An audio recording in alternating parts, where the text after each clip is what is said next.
ఒక అందమైన తెలుగు గ్రామ దృశ్యం. చుట్టూ పచ్చటి పొలాలు, కొండలు.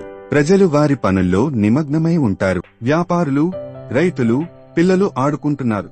వీరంతటి మధ్య అర్జున్ కనిపిస్తాడు. రైతులకు పొలాల వద్ద మరియు ఊరి ప్రజలకు పనులలో సహాయం చేయడం తనకు ఇష్టం.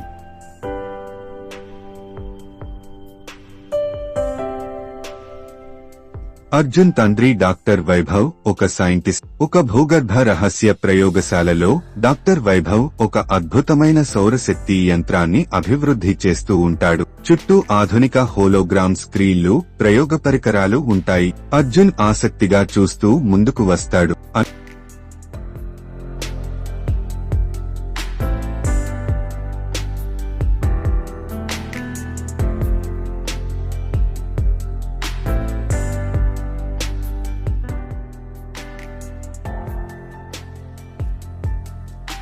అనుకోకుండా ఒక శక్తివంతమైన కాంతి అతనిపై పడుతుంది. అర్జున్ భూమిపై పడిపోతాడు, కానీ అతని శరీరంలో సూర్యశక్తి ప్రవహించడం మొదలవుతుంది. అతను ఆకాశం వైపు చేతులు చాచుతాడు. అతని కళ్ళు మెరుస్తాయి. ఒక్కసారిగా అతను గాలిలో తేలిపోతాడు.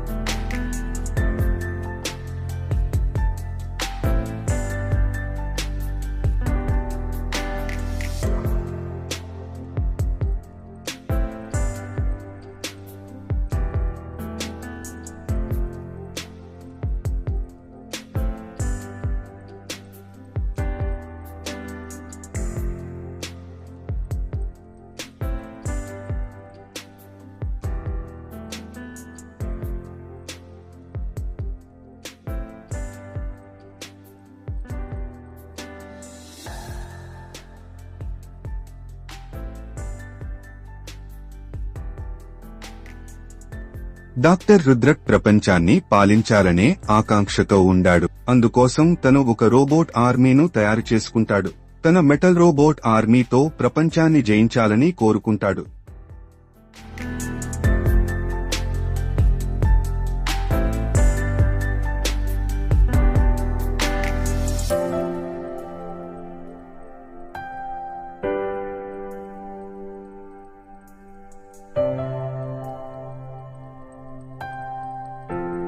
డాక్టర్ రుద్రక్ వద్ద గల కొంతమంది సైంటిస్టులు అర్జున్ నైట్రోగా మారడం తమ వద్ద ఉన్న స్క్రీన్లపై చూస్తారు. ఈ విషయాన్ని డాక్టర్ రుద్రక్ కి చెబుతారు. డాక్టర్ రుద్రక్ నైట్రో శక్తిని పరీక్షించడానికి తన వద్ద ఉన్న రోబోలలో కొన్నింటికి ఆ గ్రామ ప్రజలపై అటాక్ చేయమని చెబుతాడు.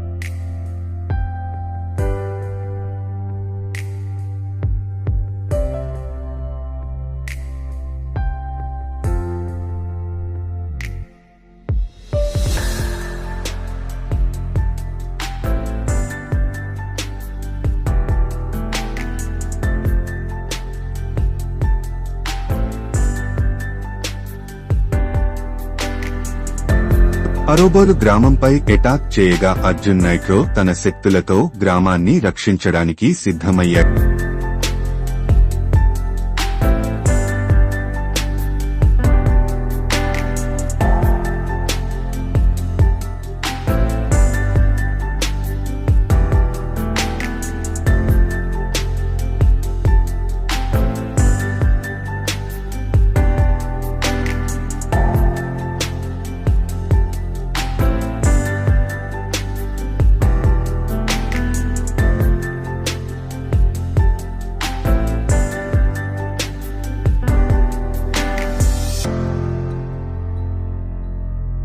ఆకాశంలో ఎగిరి రుద్రక్ సైన్యాన్ని ఎదుర్కొన్నాడు. రుద్రక్ నైట్రో శక్తిని స్వాధీనం చేసుకోవాలని తన మొత్తం సైన్యంతో కలిసి అటాక్ చేస్తాడు. నైట్రో అరోబోలతో ఫైట్ చేసి ఒక్కొక్క రోబోని నాశనం చేస్తాడు.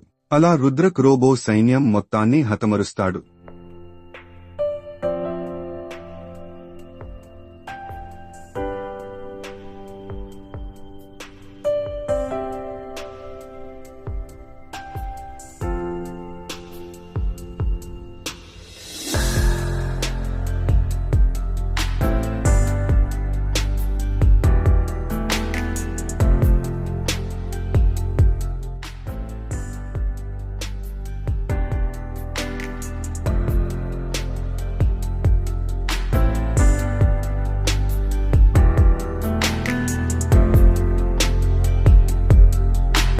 రుద్రాక్ని కూడా తన బలమైన నైట్రో శక్తితో బలంగా కొట్టగా రుద్రక్ కూడా నెలమట్టమై పడిపోయి చనిపోతాడు.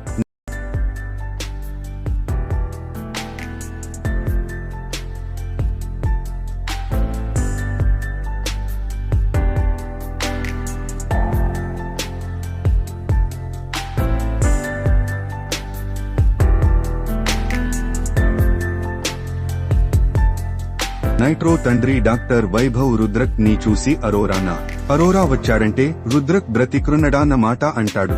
అర్జున్ ఇతనే రుద్రక్ అంటాడు. కాదు, ఇతను అరోరా రుద్రక్ ప్రియ శిష్యుడు. రుద్రక్ సాధారణమైన వ్యక్తి కాదు. ఈ నైట్రో శక్తి కోసం ఎంతకైనా తెగిస్తాడు. తను మళ్లీ వస్తాడు. ఇక నుండి మరింత సిద్ధంగా ఉండాలి. ఇది ఆరంభం మాత్రమే అని వైభవ్ చెబుతాడు. అసలు ఎవరి రుద్రక్ తను మీకెలా తెలుసు? గతంలో ఏం జరిగింది అని నైట్రో అడగగా, నీకు అతి త్వరలో తెలుస్తుంది, సిద్ధంగా ఉండు అని చెప్పి వైభవ్ వెళ్లిపోతాడు. నైట్రో తరువాతి చాప్టర్ కొరకు మరియు ఇటువంటి మరిన్ని కథలకు మా ఛానల్ ని సబ్స్క్రైబ్ చేసుకోండి. ప్రక్కనున్న బెల్ సింబల్ ను నొక్కండి.